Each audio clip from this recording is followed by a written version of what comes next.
9월이 되었습니다. 이제는 정말 가을의 문턱을 넘어선 것 같습니다. 올 여름에는 일찍부터 무더위가 시작되었고 또 습한 날씨가 이어지면서 빨리 가을이 왔으면 좋겠다라는 그런 마음을 가졌는데 드디어 가을이 온 것 같습니다. 아침 저녁으로는 이제 선선한 바람이 불기 시작하고 가장 아름다운 계절, 풍요한 계절이 시작된 것 같습니다. 여러분 7, 8월 무더위와 장마, 특히 코로나 델타 바이러스의 습격으로 우리가 많은 어려움을 겪었는데 이제 움츠렸던 신앙생활이 9월에 가을과 함께 다시 한번 힘을 내어 힘차게 달려나갔으면 좋겠고요. 우리의 삶이 주님과 동행하는 그런 복된 삶이 될 수 있기를 간절히 바랍니다. 올해 2021년을 시작하면서 여러분 혹시 기억하실는지 모르겠는데 3차 대유행이 막 시작되었을 때 신년이 시작됩니다. 그래서 성탄 예배도 송구영신 예배도 신년 예배도 전부 다 영상으로 드렸습니다. 가장 힘들 때 코로나가 곧 좋아질 것이다 라는 그런 기대보다는 이것이 상당히 오랫동안 지속될 것이다 라는 어두운 전망으로 새해를 맞았습니다. 그때 참 기도하면서 고민했던 부분이 뭘 할 수 있을 것인가, 뭘 해야 될 것인가. 기도하는 가운데 우리 성도들 각자가 하나님과의 관계에서 특별히 경건생활과 주님과 동행하는 삶에서 영적 성장과 성숙이 일어났으면 좋겠다라는 그런 마음을 갖게 되었고, 그래서 올해 교회의 표어를 주의 거룩한 습관을 본받는 교회다라고 정하게 되었습니다. 여러분, 그때 제가 예를 들었던 비유가 칼을 가는 비유였습니다. 지금은 칼을 가는 시기다. 칼을 잘 갈아놔서 하나님께서 우리를 통하여 일하시고자 할 때, 쓰시고자 할 때 언제라도 쓰실 수 있도록 준비를 해야 된다. 그래서 영적 성숙을 외쳤고, 영적 성숙을 위해서 무엇을 할까 고민하는 가운데 예수님의 습관을 본받는 것이 참 중요하지 않을까. 예수님께서 어떻게 이 땅을 사셨는지를 우리가 좀 분석을 하고 그 모습을 그대로 본받아 살면 예수님을 닮아갈 수 있지 않을까라는 마음으로 올해를 출발하게 되었습니다. 전반기에는 예수님의 습관을 구체적으로 본받기 위해 예수님의 그런 모습을 하나하나 연구하며 우리가 살펴보았습니다. 예수님의 습관 가운데 기도하는 습관을 본받자. 예수님의 습관 가운데 말씀 묵상의 습관을 본받자. 섬김의 습관을 본받자. 전도하는 습관을 본받자.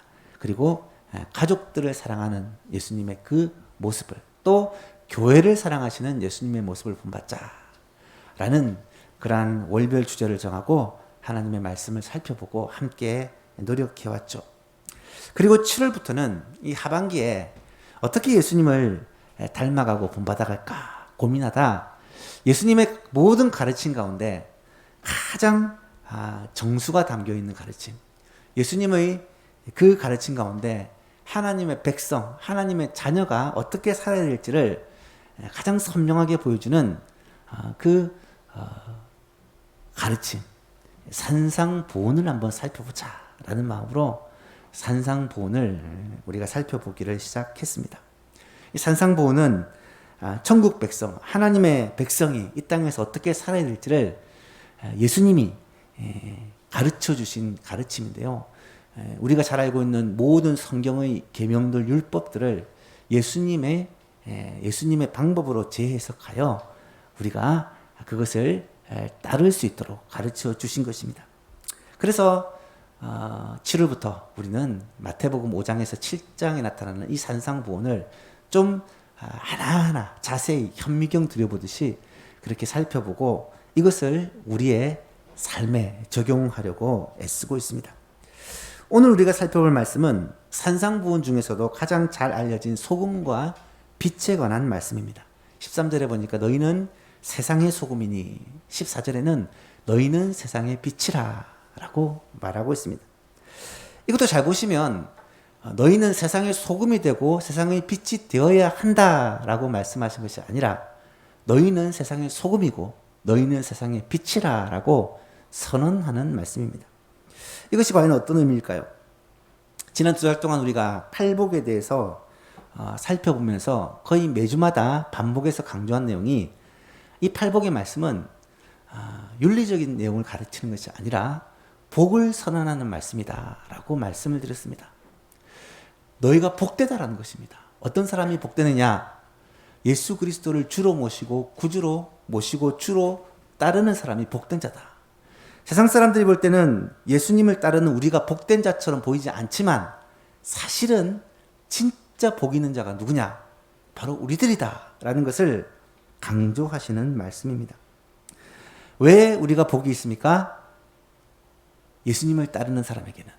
그렇기 때문에 심령이 가난하고 애통하고 온유하고 의에 줄이고 목마른 우리들에게는 어떤 복이 있느냐? 천국이 우리들의 것이다. 천국에 복이 있다는 것입니다. 가장 궁극적인 복, 영원한 복, 천국이 우리의 것이라는 거예요. 그리고 뿐만 아니라 이 땅을 살아가는 동안에도 천국을 맛보고 누린다는 거예요. 하나님의 임재하심과 하나님의 인도하심과 하나님의 보호하심을 맛보고 누리게 된다. 이것이 우리가 복된 이유라는 것입니다. 그리고 바로 이어서 오늘 본문에서 뭐라고 말씀하시냐면 너희의 정체성이 뭐냐? 이 세상을 살아가면서 우리의 정체성이 무엇이냐? 이것을 이야기하시는데 우리는 누구냐? 세상의 소금이요 세상의 빛이라고 말씀을 합니다. 그리스도인이 누굽니까? 그리스도인의 정체성은 바로 세상의 소금이요 세상의 빛입니다. 주님을 따르는 제자는 이 세상의 소금이요 빛으로 살아간다는 것을 선언하는 말씀입니다. 그렇다고 해서 우리가 소금과 빛의 역할을 잘 감당한다라는 말은 아닙니다. 아무리 생각해봐도 그런 것 같지는 않죠. 만일 우리가 소금과 빛의 역할을 제대로 감당한다면 우리나라에 예수 믿는 사람이 20%라는데 왜 우리나라가 이렇게 했습니까?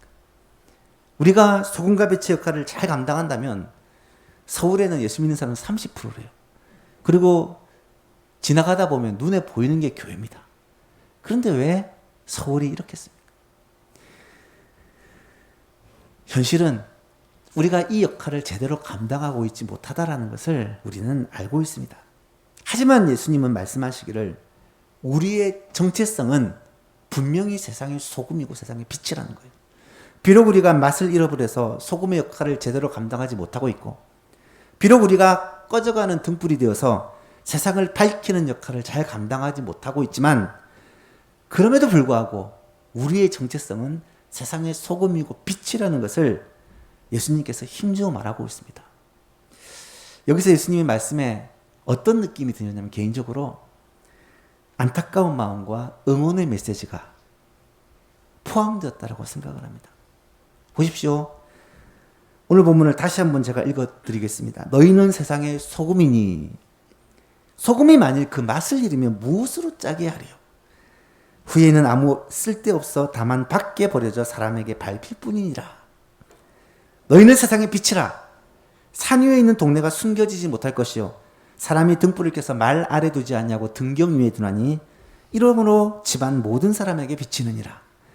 이같이 너희 빛이 사람 앞에 비치게 하여 그들로 너희 착한 행실을 보고 하늘에 계신 너희 아버지께 영광을 돌리게 하라.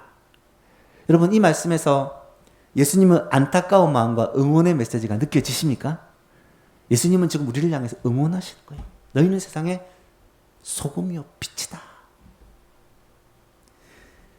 첫 번째로 우리는 세상의 소금입니다.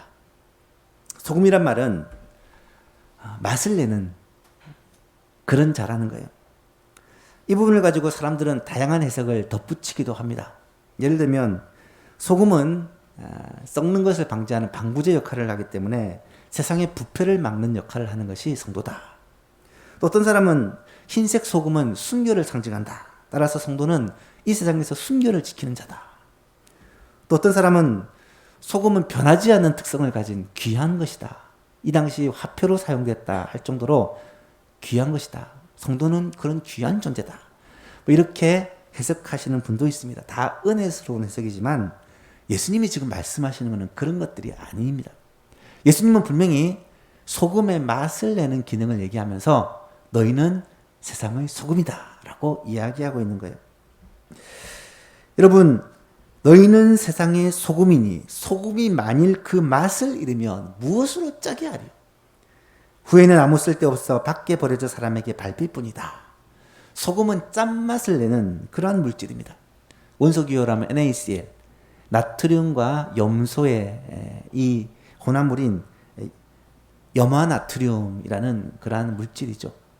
여러분, 요즘에는 이 소금 성분이 고혈압과 고지혈증이 좋지 않다 해가지고 뭐 저염식품이 유행하고 그렇게 건강하다고 얘기를 합니다만, 이 소금의 성분은 우리 몸에 없으면 절대로 안 되는 매우 필수적인 성분이고, 나아가 소금은 음식의 맛을 냅니다. 여러분, 소금이 없는 음식, 간이 안 맞는 음식 드시면 어떻습니까? 이게 비참하죠. 음식은 간이 잘 돼야 맛있지 않습니까? 소금은 그런 역할을 합니다. 또한 소금은 어디에다 두어도 그 맛이 변하지 않습니다. 소금은 눅눅해져도 짠맛이 나고요. 갈아서 아주 잘게 만들어도 짠맛이 납니다. 소금은 끓는 물에 넣어도 짠맛이 나고요. 찬물에 넣어도 짠맛을 냅니다. 소금은 언제 어디서나 짠맛을 냅니다. 또 일반적으로 소금은 유통기한이 없다고 합니다. 물론 요즘에 가공소금은 유통기한을 갖기도 하지만 일반적으로 소금은 세균이 번성할 수 없고 오히려 살균 기능을 가지기 때문에 오래도록 보관해도 괜찮다라고 합니다. 변하지 않는 특성, 소금의 굉장히 중요한 특성입니다. 주님은 성도의 정체성이 바로 이 소금과 같다라고 말씀하고 있는 것입니다. 성도는요, 언제든지 어디서든지 짠맛을 내는 존재입니다. 여러분, 집에 있든지 학교에 있든지 직장에 있든지 교회에 오든지 뭐 친구를 만나든지 무엇을 하든지 성도는요, 성도의 맛을 내게 되어 있습니다. 예수님께서 우리 안에 계시면 나 자신은 잘 인지하지 못하더라도 그리스도께서 우리 안에 계시면 우리의 생각과 마음과 말과 행동을 통해 성도의 그 맛이 드러나게 되어 있다는 것입니다. TV에 나오는 사람들을 보면서 저 사람 혹시 그리스도인이 아닐까라는 생각을 한 번씩 하게 돼요. 찾아보면 맞더라고요. 왜 그럴까? 드라마나 예능이나 다 짜여진 각본에 이어 자기 역할을 가지고 나오기 때문에 사실은 이게 잘 안 드러날 수 있지만 알게 모르게 자연스럽게 그 사람의 말이나 행동이나 모습을 통해 성도는요, 드러나게 되어 있습니다. 성도의 맛이 나오게 되어 있어요. 왜 그럴까요? 성도는 세상의 소금이기 때문입니다. 예수님께서 말씀하시는 것이 바로 그런 것입니다. 우리들의 머리가 생각, 가슴에 품은 그런 마음, 그리스도께서 우리와 함께 계시고 우리의 마음과 생각을 주장하시는 분이 성령님이시라면 반드시 그리스도의 향기가 드러날 수밖에 없다는 거예요. 우리의 말과 행동도 마찬가지입니다. 그리스도인다운 말과 행동이 나타날 수밖에 없다는 것입니다. 다른 사람과 함께 있을 때도 마찬가지고 자기 혼자 있을 때도 마찬가지입니다. 월요일, 화요일, 주중에도 마찬가지고 주말에도 마찬가지입니다. 평온할 때도 마찬가지고 위기 상황에도 마찬가지입니다. 성도는 성도의 냄새가 나고 성도의 향기가 납니다. 그것을 소금의 짠맛이라고 말씀하는 것입니다. 그래서 어떤 신학자는 이것을 이렇게 표현했더라고요. 그리스도인은 존재 자체가 사역이다. 참 멋진 말이라고 생각합니다. 그리스도인은 존재 자체가 사역이다. 소금이 이상, 소금이 있는 곳에서는 언제나 짠맛을 내듯이 그리스도인이 그리스도인 이상, 그리스도인이 가는 곳에서는 언제나 그리스도인의 맛을 낸다는 거예요. 그리스도인의 향기를 낸다는 거예요. 진정으로 하나님께서 나의 아버지가 되시고 나의 주가 되시고 하나님께서 우리의 삶을 인도하시는 나의 주, 로드, 이 주 의식을 가지고 살아간다면 또 어떻게 하면 하나님의 나라와 하나님의 통치와 다스림이 우리의 삶 가운데 나타나고 하나님의 뜻이 우리의 삶 가운데서 이루어지기를 기대하고 바라는 성도라고 한다면 그 사람이 무엇을 하든지 간에 어디에 있든지 간에 그 사람을 통해 하나님은 일을 하고 계시다는 거예요. 그래서 우리가 잘 아는 교부 신학자인 어거스틴은 이런 말을 했어요. 하나님을 사랑하라. 그리고 내 마음대로 살아라. 유명한 말씀입니다. 굉장히 도전적인 말 같지만 굉장히 의미가 있는 말입니다. 정말로 하나님을 사랑하고 하나님을 의지하고 살면 마음대로 살아도 그리스도인답게 살게 된다는 겁니다. 왜 그렇습니까? 우리는 세상의 소금이기 때문에 그렇습니다. 사실 이 말씀을 준비하면서 저는 이런 질문을 한번 해보았습니다. 나는 과연 좋은 목회자인가? 매사에 언제든지 어디서나 예수님 보실 때 부끄러움이 없는 참된 목회자인가? 그런 질문을 하다가 갑자기 이런 생각이 들었습니다. 목회자는 나의 정체성이 아니라 나의 직분이고 나의 직업입니다.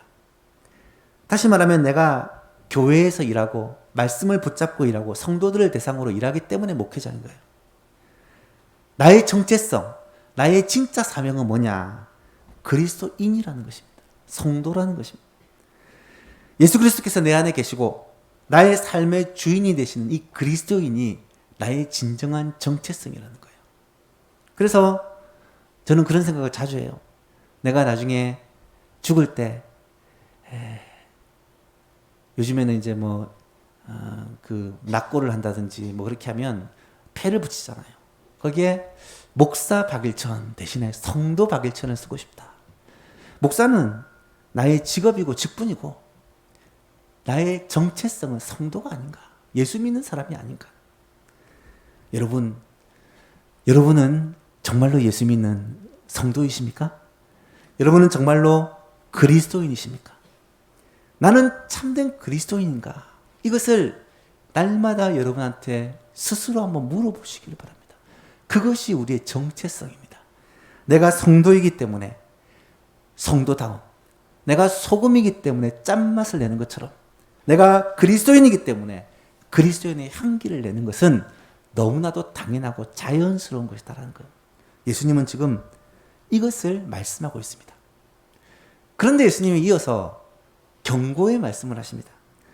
13절 다시 보시면 너희는 세상의 소금이니 여기까지만 하면 좋을 건데 소금이 만일 그 맛을 잃으면 무엇으로 짜게 하리요? 후에는 아무 쓸데없어 다만 밖에 버려져 사람에게 밟힐뿐이다 라고 말씀합니다. 여러분, 소금이요 맛을 잃을 수도 있다는 거예요. 상상도 해보신 적이 있으십니까? 소금인데 짜지 않아요. 맛이 없어요. 아무런 맛이 없습니다. 음식에다 소금을 넣었는데 음식이 간이 안 돼요. 짜지지가 않습니다. 모르겠다 막 한 스푼을 넣었는데도 똑같습니다. 그럼 그것이 소금입니까? 소금이 아니죠. 여기서 소금이 만일 그 맛을 잃으면 무엇으로 짜게 하리요? 이 말은 소금이 맛을 잃어버리면 다른 어떤 것을 넣어야 짜게 되겠냐 이런 말이 아닙니다. 소금이 만약에 맛을 잃어버리면 그 맛을 잃은 소금을 다시 어떻게 맛을 내도록 짜도록 만들겠느냐 이 말입니다. 여러분, 맛을 잃은 소금을 어떻게 해야 다시 짠맛이 나도록 할 수 있겠습니까? 더 큰 문제는 예수님께서 소금이 맛을 잃으면 무엇으로 짜게 하리요? 그 후에는 아무 쓸데가 없어져 밖에 버려져 사람들에게 밟힐 뿐이다. 여러분, 소금이 맛을 잃어버리고 나면 더 이상 소금이 아니기 때문에 아무런 쓸모가 없어집니다. 그러니까 그냥 갖다 내버리는 거예요. 그렇다고 오해하지 않으시기를 바랍니다. 이 말씀은 어떤 사람이 구원을 받은 후에 그 구원에 합당한 삶을 살지 못하면 구원을 잃어버린다. 그런 말은 아닙니다. 하나님은 어떤 사람을 구원하시면 그 구원을 끝까지 지키십니다. 이거는 성경이 가르치는 원리입니다. 핵심 원리입니다.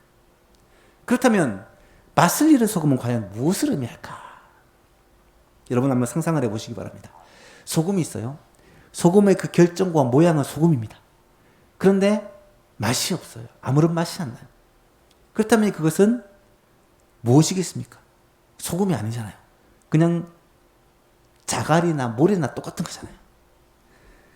흙이나 모래나 섞여 있어도 전혀 분간이 가지 않는, 사실은 똑같은 것입니다. 만약에 그리스도인의 정체성을 잃어버리고 나면 어떻게 되겠습니까? 우리의 생각과 마음과 말과 행동에서 그리스도인다운 냄새, 그리스도인다운 그 맛이 나지 않으면 우리는 세상 사람들과 전혀 다를 바가 없는, 그냥 땅에 있는 흙과 먼지, 모래와 같은 존재가 되어버리고 만다는 것입니다. 세상 사람들과 똑같이 살아간다면 과연 그 사람을 그리스도인이라고 할 수 있겠느냐는 거예요.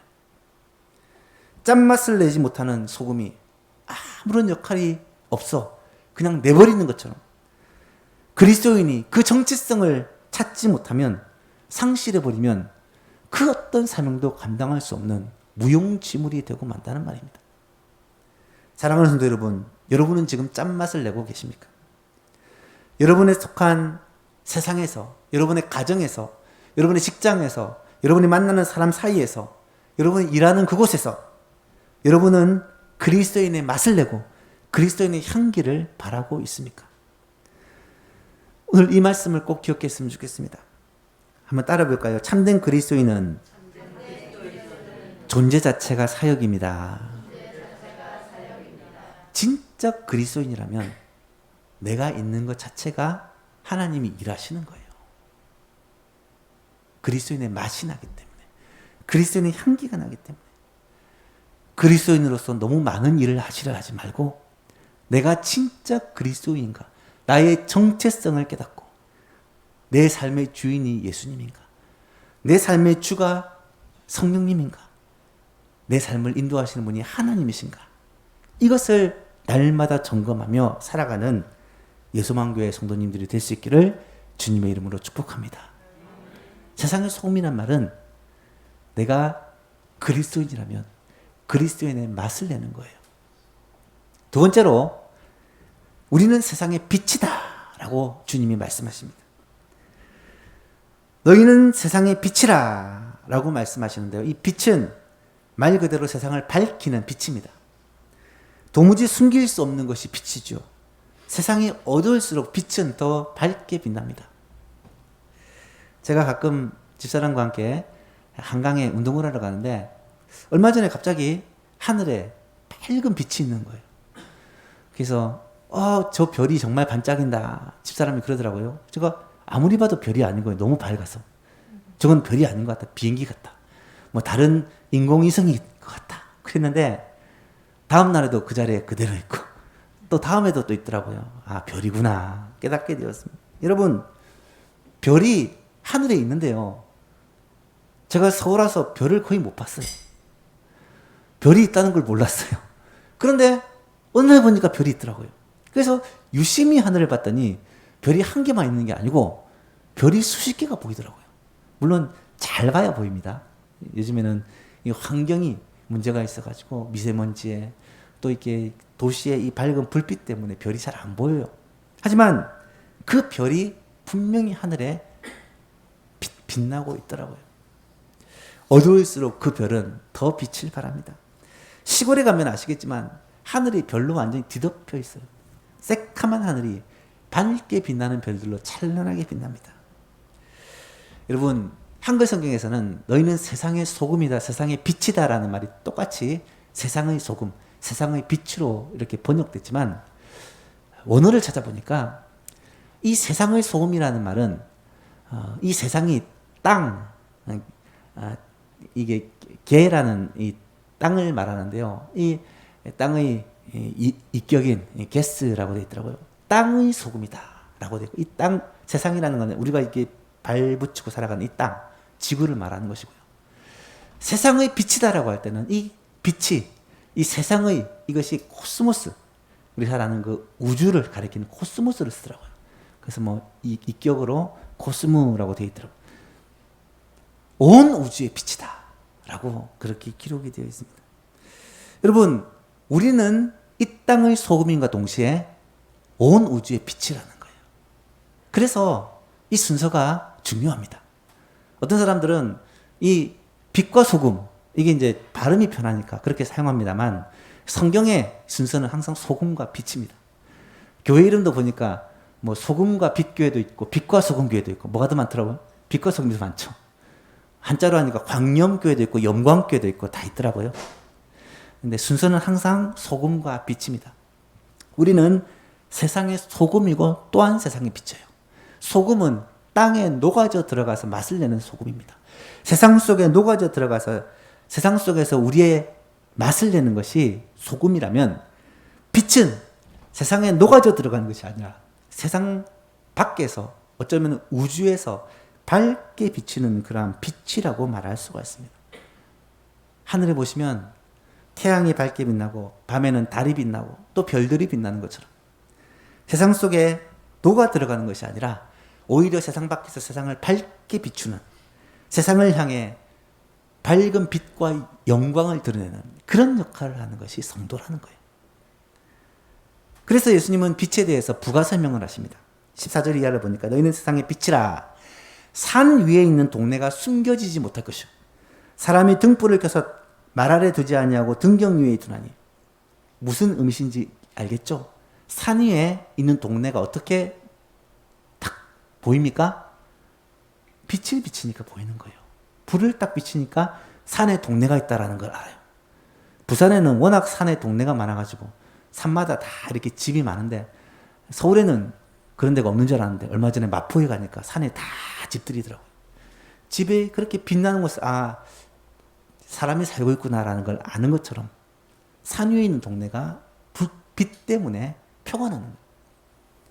방 안에 사람들이 불을 켜가지고 말 아래 뚜껑을 덮어놓지 않고 높은 곳에 둬서 다 방 안을 비추게 하는 것처럼 이렇게 너희 빛을 사람 앞에 비추게 하여 그들로 너희 착한 행실을 보고 하늘에 계신 너희 아버지께 영광을 돌리게 하라 라고 말씀합니다. 소금이 세상에 녹아져 들어가서 그 세상 가운데서 맛을 내는 것이라면 빛은 오히려 숨겨지지 않고 밝게 드러나서 세상 가운데 환하게 빛을 발하는 그런 역할을 말하고요. 그 빛은 결국 성도를 말하는데 성도의 착한 행실이라고 예수님이 해석을 해주고 계십니다. 그래서 소금과 빛은 그 순서가 중요합니다. 보통 성도의 정체성 가운데 소금, 이것은요 세상에 녹아져 들어가서 그 세상의 맛을 내는 역할이에요. 반면 빛은 세상 위에서 우리의 빛을 비추어서 세상을 변화시키는, 밝히는 역할입니다. 이런 양면성이 성도의 삶에는 있어야 되는데 이것을 가장 잘 보여주신 분이 예수님이에요. 예수님은 세상에 녹아져서 세상을 섬기는 소금으로 오셨습니다. 인자가 온 것은 섬김을 받으려 함이 아니라 도리어 섬기려 하고 자기 목숨을 많은 사람의 대속물로 주려 함이라. 예수님은 이 땅에 섬기기 위해, 종이 되시기 위해, 자기 자신이 녹아서 없어지기 위해 오셔서 그 섬김으로 말미암아 우리를 살리시고 우리에게 생명을 주신 거예요. 그런데 예수님은 동시에 세상의 빛으로 오셨습니다. 어두운 세상을 밝히기 위한 빛으로 오셨습니다. 특히 요한복음을 보면 예수님의 빛으로 오셨다는 것을 소개한 부분이 굉장히 많습니다. 요한복음 1장 9절에 보니까 참빛 곧 세상에 와서 각 사람에게 비추는 빛이 있었나니 그분이 예수님이라는 거예요. 8장에 보니까 예수께서 또 말씀하여 이르시되 나는 세상의 빛이니 나를 따르는 자는 어둠에 다니지 않고 생명의 빛을 얻으리라. 12절에는 나는 빛으로 세상에 왔나니 무릇 나를 믿는 자는 어둠에 거하지 않게 하려 함이로라. 예수님은 이 땅에 빛으로 오셨다는 거예요. 예수님의 그 빛을 보고 따르면 어두운 가운데 거하지 않게 되고 생명의 빛을 얻게 된다는 거예요. 그렇습니다. 온 세상을 환하게 비추실 그 빛은 예수님이십니다. 그런데 오늘 본문에서는 분명 예수님이 우리가 세상의 빛이라는 거예요. 예수님의 빛이신데 우리도 빛이라는 것입니다. 이것은 뭘 말합니까? 예수님의 그 정체성을 우리에게 나누어 주신 것입니다. 예수님의 그 빛을 우리에게 나누어 주신 거예요. 예수님께서 밝히 세상을 비추는 그 빛을 우리도 함께 하도록 예수님이 초청하고 있다는 것입니다. 여러분, 내가 하는 역할은요, 예수님이 하시는 일이에요. 예수님이 세상을 구원하고 세상 가운데 이 빛을 발하였듯이 우리도 예수님처럼 이 땅의 구원의 역사와 이 땅을 밝히는 일을 한 그 사명을 위임받았다는 것입니다. 이런 자부심과 이런 책임감을 가지고 성도가 이 땅에 살아야 한다는 말이죠. 사랑하는 예수님의 여러분, 저와 여러분이 세상을 비추는 빛이라는 사실을 꼭 기억할 수 있기를 바랍니다. 우리는 소금 같은 존재요. 동시에 빛과 같은 존재입니다.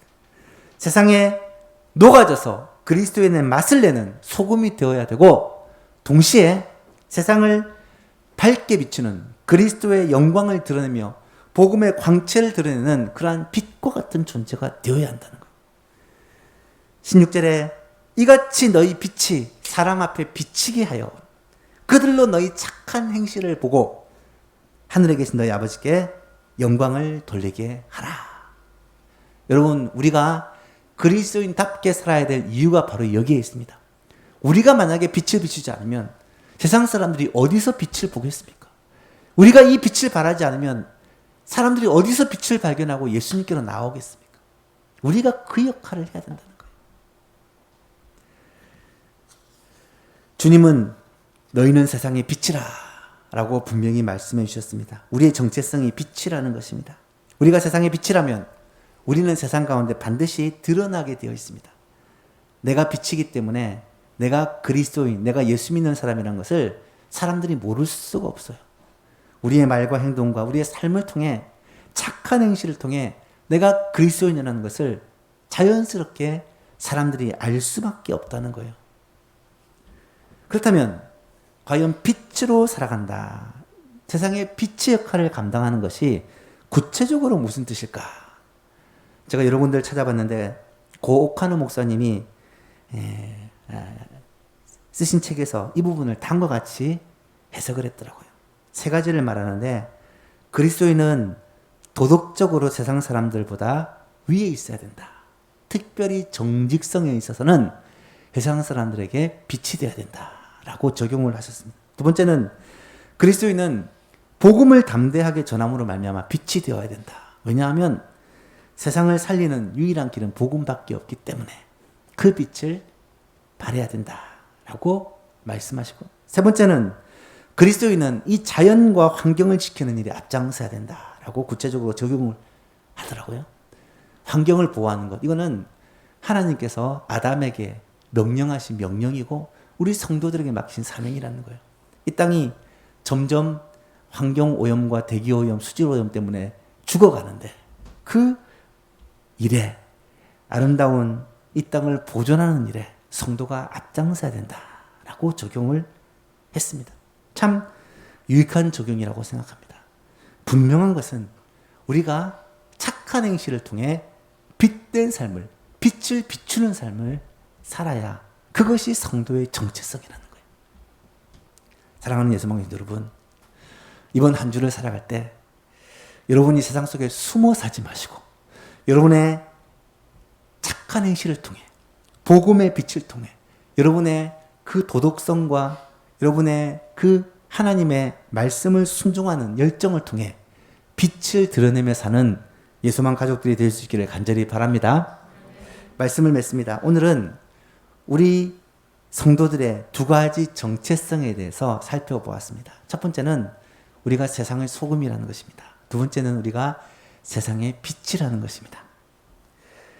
땅의 소금, 이 말은 세상 속에 녹아져 들어가 우리의 맛을 내는 존재가 성도라는 말이고요. 온 우주의 빛, 이 말은 우리가 세상에 초월해서 세상 가운데서 드러내서 하나님의 영광을 선포하고 하나님의 살아계심을 보여주는 사람이 성도라는 말입니다. 성도는 이 두 가지를 동시에 감당하는 자입니다. 사랑하는 예수만교회 성도 여러분, 이 말씀을 꼭 기억하십시오. 우리는 존재 자체가 사역입니다. 우리가 살아가는 그 자체를 통해 하나님은 일하십니다. 성도가 성도로서 그 정체성을 가지고 살아가면 그것이 곧 하나님께서 우리를 통하여 하시는 하나님의 역사라는 것입니다. 이번 한 주간도 소금의 역할, 이 빛의 역할을 감당하며 성도로서 그 정체성을 바르게 하며 세상 가운데서 하나님이 맡기신 그 사명을 감당하며 살아가는 예수만교회 성도님이 될 수 있기를 우리 주 예수 그리스도 이름으로 축복합니다. 하나님 아버지 감사합니다. 우리를 향하여서 너희는 세상의 소금이다, 세상의 빛이다 라고 말씀하여 주셨는데, 지금까지 우리가 이 세상에서 어려움을 당하고 또 때로는 멸시와 환난을 당하고 사람들로부터 인정받지 못함으로 말미암아 내가 아무것도 아니라고 생각했지만, 주님은 우리를 향하여 너희는 땅의 소금이다, 동시에 온 우주의 빛이라고 말씀하여 주셨습니다.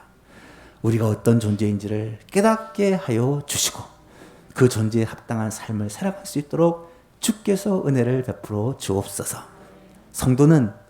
성도가 가는 곳에 성도의 그 향기를 낼 수밖에 없고 그리스도의 그 향기를 발할 수밖에 없는데, 우리가 가는 모든 곳에서 맛을 내는 성도 되게 하여 주시고 빛을 발하는 성도가 되게 하여 주옵소서.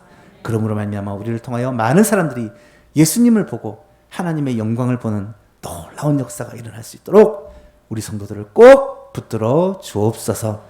예수님의 이름으로 기도하옵나이다. 아멘.